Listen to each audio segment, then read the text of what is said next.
But here's what we know. You can't defund curiosity. You can't defund tough questions.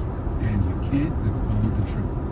For decades, WNYC has asked the hard questions, held power to account, and uncovered what others try to hide. We're not stopping now. But to remain a beacon for free speech and civil discourse, we need you. Because you believe in independent journalism and that the truth matters, this is the moment. You can't defund the truth, but you can defend it. Donate today at WNYC.org and go public with your support. You can go public at WNYC.org, clicking that red donate button, or in the WNYC app, or call 888-376-9692. As you heard there, these cuts are really, they're not about saving money. This is about trying to silence journalism. It's trying to silence speech. And we know that a free press is under attack in this moment. Your support means that you can't defund the truth. That means you stand with WNYC. You stand with the Brian Lehrer Show, with the news and information from the WNYC and Gothamist newsroom, that you stand with us in this moment of great urgency. We thank you so much to everyone who has given during WNYC's fall fundraiser. This is the next to last day.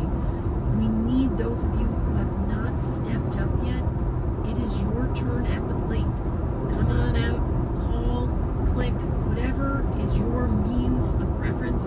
We need you to show your support now. And those of you who join as a sustaining member at any level, we will give you a free pocket U.S. Constitution.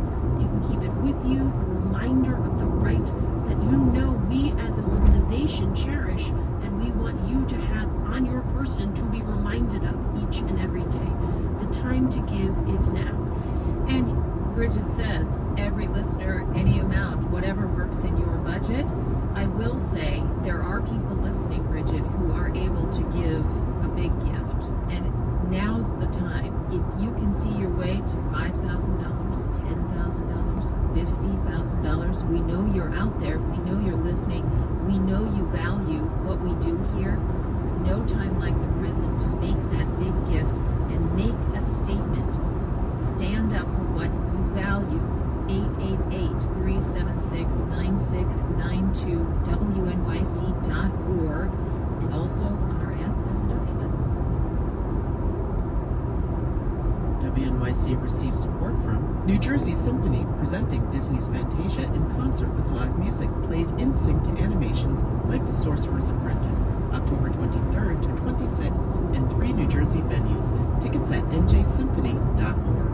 The New York Historical and its exhibition, The Gay Harlem Renaissance, which invites visitors to immerse themselves in Black LGBTQ+ life of the 1920s and 30s.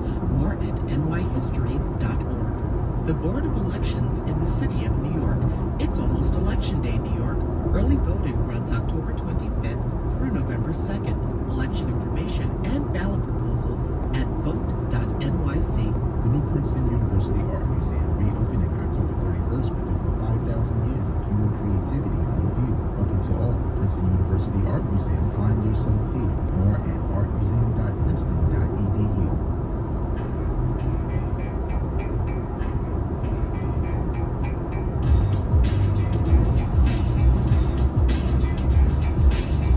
It's the Brian Lehrer Show on WNYC. I'm Bridget Bergen, filling in for Brian.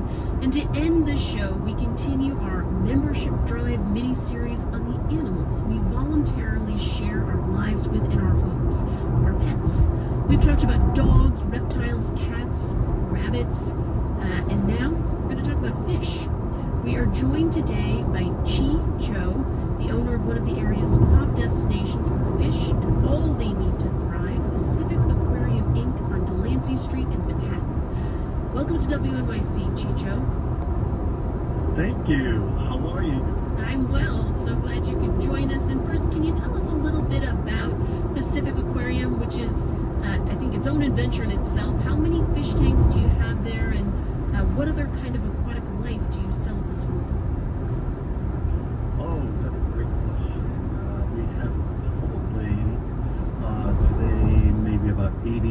aquariums, but we started out about 150. We've been around for about 4 decades now, and we have so much different aquatic life. These little ecosystems, aquarium landscape tanks, shrimp tanks, marine and freshwater, and a big range of aquatic plants is what makes our specialty. Wow. So, maybe you can help me understand this. I'm a cat owner, and I love my kittens. Okay. They're very snuggly. You can't pet a fish. You can't really cuddle with a fish. So, is part of the attraction of having these pets just because you're creating this underwater habitat in your home? Yes, believe it or not, fish, shrimps have so much personalities, and they are actually very intelligent. The colors, the behavior, what can be combined with what is very, very unique. I'm still learning today, being there for decades, and it's just so fascinating. We learn every day. That's what we see. Do you think that then, if they have these distinct personalities, do they start to recognize who's taking care of them?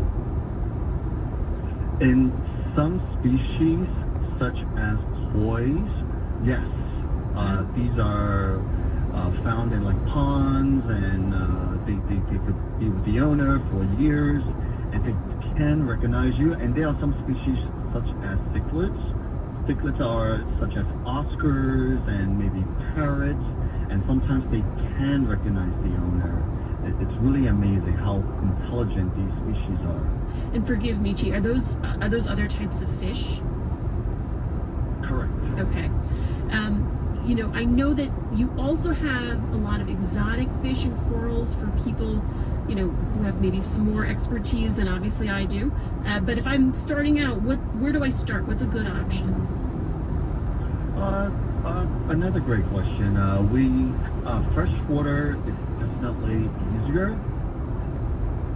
It's between 2 gallons up to 29 gallons is what I recommend as a small homeowner if you don't have a lot of room. But let me make one thing clear and help the public.